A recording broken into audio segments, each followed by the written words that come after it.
RLCraft is by far one of the most difficult mod packs that I honestly think has probably ever graced Minecraft.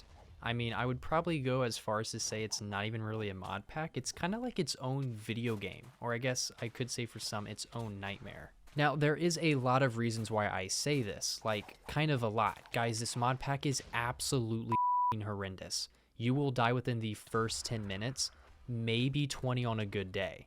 But that's why I'm here, because I'm going to guide you in the right direction in order to successfully start your journey in this godforsaken environment. Now, why did Shivaxi think making Minecraft realistic would be such a great and grand idea? Because fuck you. Starting with the first thing that I would highly recommend doing is locating a shelter to settle down in. Now, this mod pack does offer several structures, giving you the easy ability to actually find a suitable home.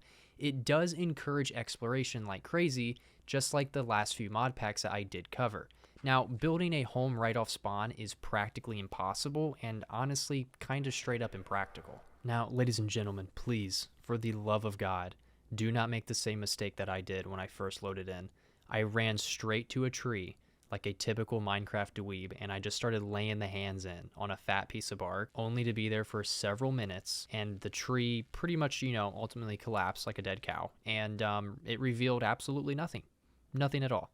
I got 0 for it, right?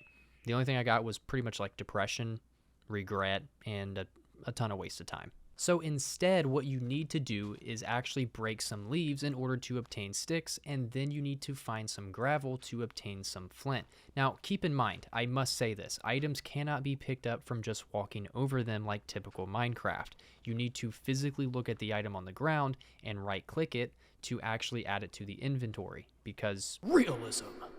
Now, after you do obtain the sticks and the flint, you need to have the flint in your hand while looking at the ground, particularly a hard surface, if you will, and you will essentially break it against the ground, creating flint shards, and these are the recipes for all the flint items. Now, after you do make a flint knife, you can indeed cut down grass to obtain grass fiber to make your first hatchet to finally cut down a goddamn tree. Super quick tips.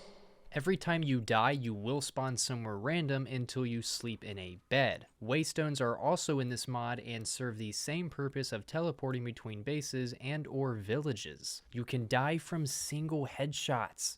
Yes, you heard that correctly. Is there a problem? Your legs can get weak from fall damage or other things, and then you become slow. It's pretty embarrassing to be placed in this position, so please do not be this guy. Each body part has different health bars, maintain them thoroughly, and you'll be just fine. If all body parts do indeed lose hearts though, let's be honest, you're seeing Jesus. Now, there are bandages to actually heal yourself, and they are quite handy. Just use the right of the screen in the menu and search for the recipes. Now, if all of that was not enough to worry about, then I will introduce to you the beautifully created, absolutely needed, and just everyone was just raving about this. Everyone needed this. It is literally a hydration bar. Yeah, a goddamn hydration bar. Because this is just what we needed on top of everything else in this mod pack.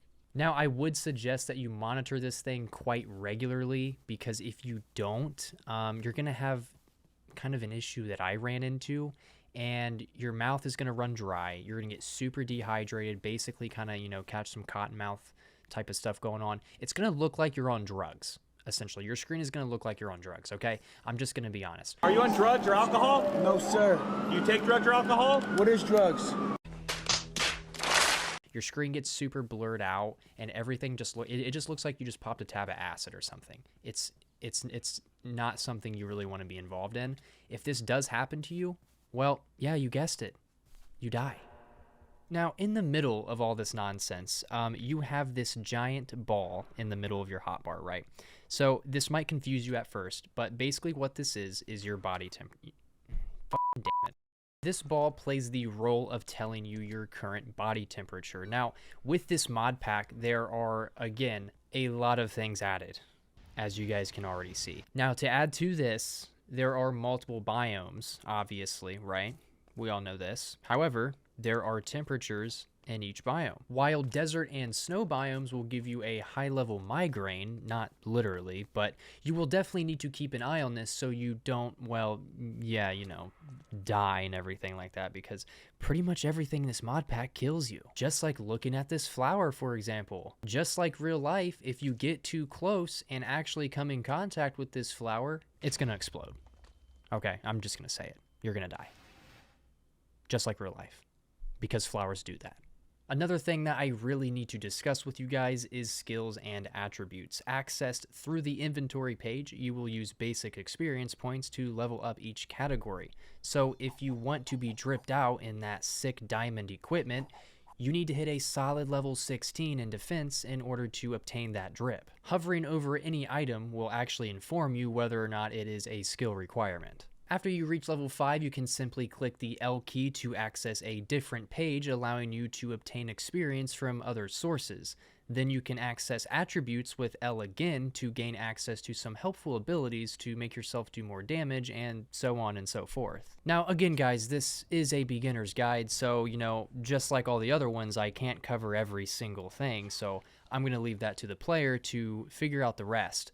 Now, there is one thing that I do want to go over. That is the XP book, or I guess the experience book. So basically what this does is you can store all of your points in this book. So if you do indeed die, which will probably happen quite a lot, you will not lose your points. This will keep them stored safely.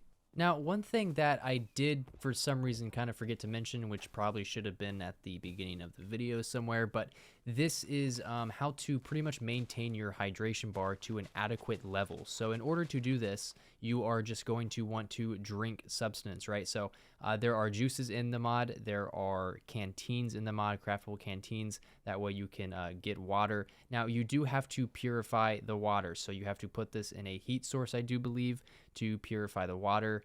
And you cannot drink like any open water, so do not go up to like a lake or something and just start sipping, bro. Like you just can't do that. It's gonna give you a very bad effect, and it's just not gonna be good. So now you can drink rainwater. Now, after all that juicy information, hopefully you guys did manage to catch all of that.